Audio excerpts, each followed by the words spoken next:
They just can't let it go. In the 10 days since the Mueller report ended the liberal media fantasy of Russian collusion in a fizzle, liberal journalists remain in denial. From pining for the full report to uncover some nugget of negative news to conjuring up conspiracy theories, reporters, hosts and late-night comics just can't get over the fact that the Mueller report dashed their dreams of a gotcha moment for Trump. The following is a compilation of libs in the media still crying about collusion, pouring cold water on Trump victory lap. Donald Trump is feeling vindicated by the conclusion of special counsel Robert Mueller's investigation. But hanging over his victory lap this new revelation: Mueller's still secret report is more than 300 pages long.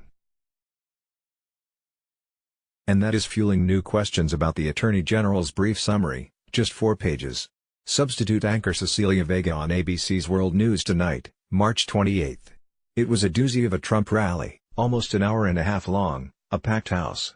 It was a victory lap and more.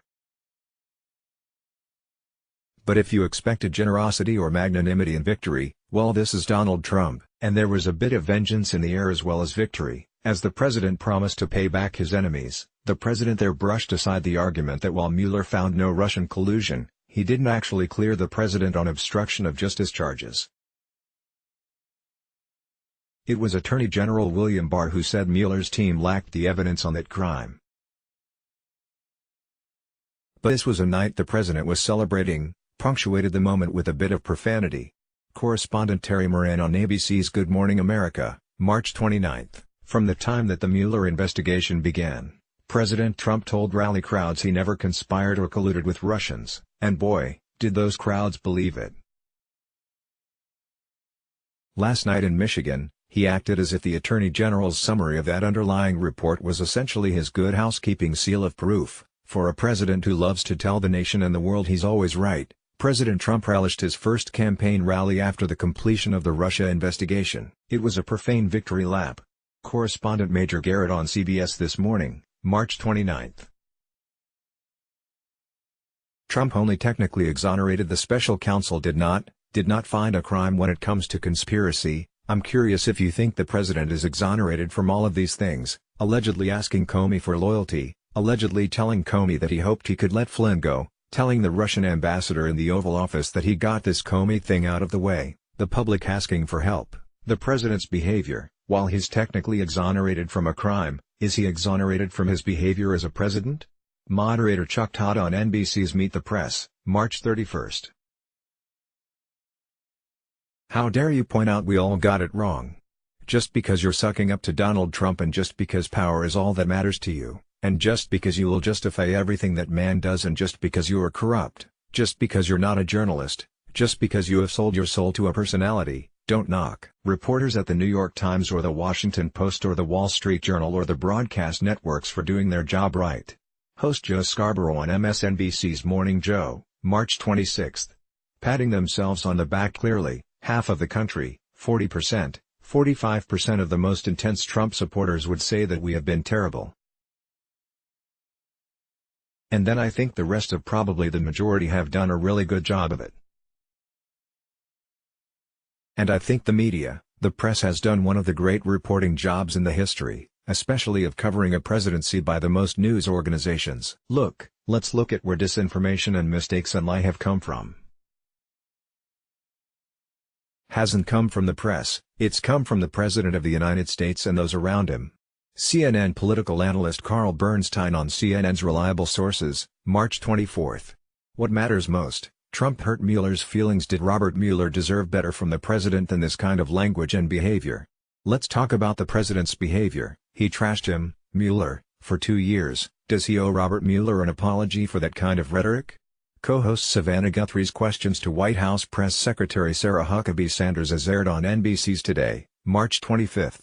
It's not over, until we decide it is.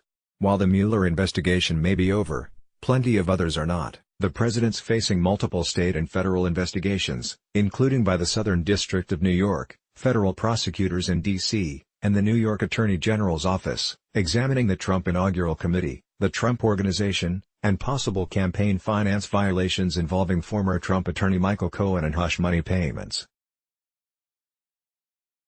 On Capitol Hill, There are at least 4 congressional investigations, including into potential abuses of power by the president, and that number is likely to grow. Correspondent Hallie Jackson on NBC's Today, March 25. Democrats are not waiting.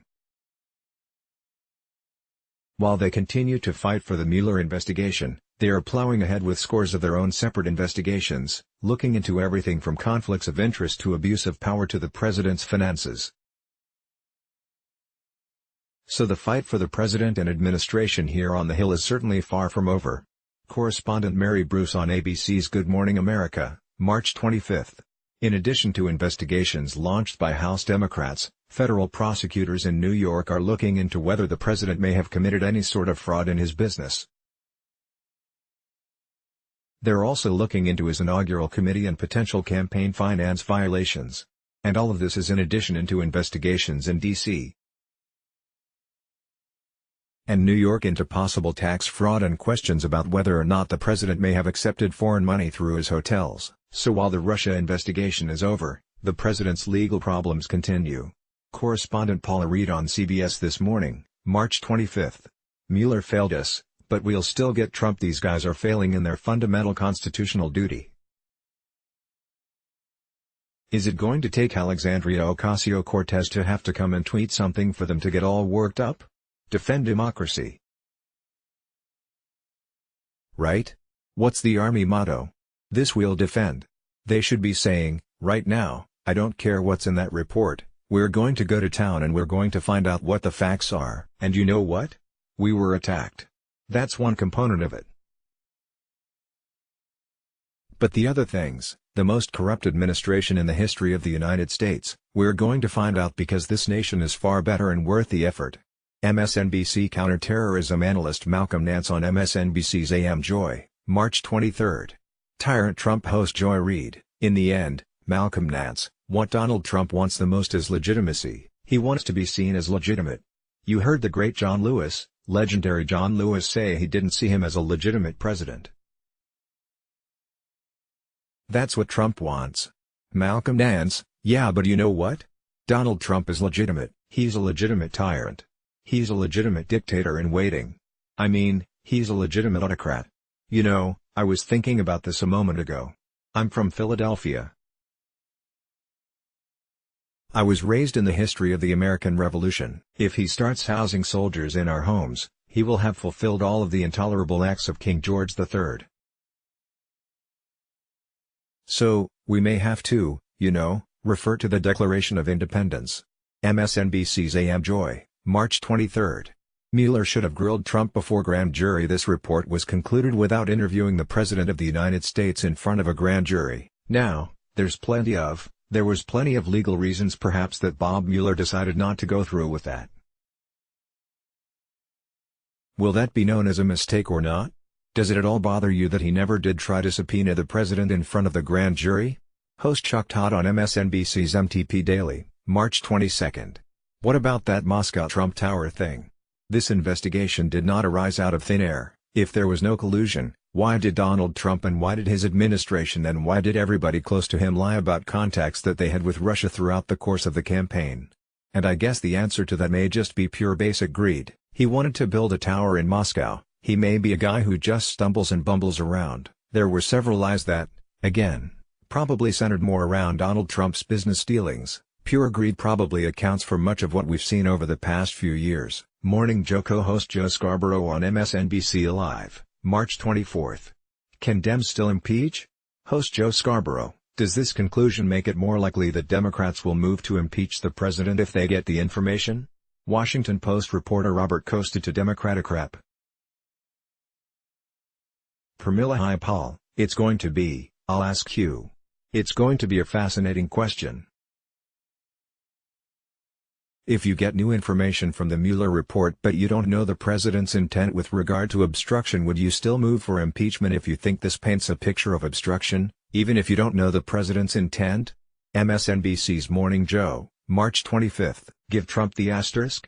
Will we get an asterisk in our history books thanks to this, Robert Mueller, investigation, so we can put next to the 2016 election the little thing like Barry Bonds used drugs kind of thing? Would that be an asterisk? Host Chris Matthews on MSNBC's Hardball, March 21. Grasping at straws, the White House is spinning it, no collusion, no conspiracy with Russia. What the report did find is that the Russians did, indeed, interfere with our election, with our process of democracy. And that calls into question the very legitimacy of this presidency. And I know they don't want to talk about that, but that was a finding. Mueller did not exonerate this presidency. We really do not know what is in the Mueller report. Co-host Sunny Hostin on ABC's The View, March 26. Colbert's insulting non-apology this weekend. We got some troubling news. Our president is not a Russian asset. Now, it just feels strange to say. Now, I say troubling news because if Trump isn't working with the Russians, then what the hell is wrong with him? Why couldn't this have been like the ending of Seinfeld? Still disappointing, but at least they're all in jail, now. Oh my. Oh, my. So now that Barr says that Mueller says there's no proof of collusion, a lot of people want Trump's critics to apologize. I said one or two things about Donald Trump, like how he's a terrible president. So I'm just gonna bite the bullet and say, Mr. President, if you're watching, and I know you are, I'm sorry that you're a terrible president. Host Stephen Colbert on CBS's The Late Show, March 25. Bill can't believe it, there has to be more. It doesn't quite make sense to me. It's like one of those movies, you know, where they seem to be wrapping it up, seems to be over. Case closed. We caught the killer. Wait, there's 15 minutes left. I feel like there's a final scene where Mueller goes home, and he puts his briefcase down and he sits down to dinner with his wife, who is Roger Stone, and he's cooking a meatloaf while he's talking on the phone in Russian to Vladimir Putin. Host Bill Maher on HBO's Real Time, March 29. This is a high-tech coup, William Barr, he's a stooge. This is what third world countries do. The dictator appoints somebody who exonerates him. That's what happened here. I don't think just because it's Bob Mueller we have to take it on faith. Let me read Jeremy Bash. I thought what he said the other day was great. The president requested Russian assistance, he received Russian assistance, he benefited from Russian assistance and he rewarded Russian assistance. And his son met with Russians, who were selling them dirt. And his campaign manager went and gave polling data to a Russian oligarch who was in tight with the Kremlin. Tell me why that's not collusion? Of course that's collusion. I don't get it. Host Bill Maher on HBO's Real Time, March 29.